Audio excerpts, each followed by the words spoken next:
How to track a lost or stolen iPhone online.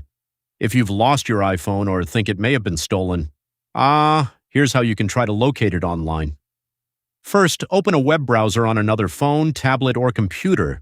Go to iCloud.com/find and sign in with the Apple account that is connected to your missing iPhone. Once you're signed in, select your lost iPhone from the list of devices. If the iPhone is online, you'll be able to see its approximate location on the map.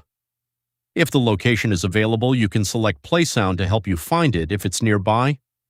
If you can't find the iPhone, turn on Mark as Lost.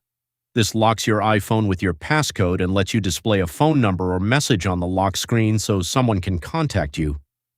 If you believe your iPhone has been stolen, don't try to recover it yourself if the location shows an unfamiliar or unsafe place.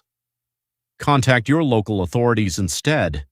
If the iPhone is offline, you may see its last known location, or you may receive an updated location when it comes back online depending on your Find My settings.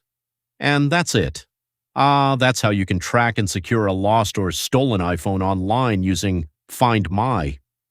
If this tutorial helped you out, make sure to like the video and subscribe for more helpful iPhone tutorials, and I'll see you in the next one.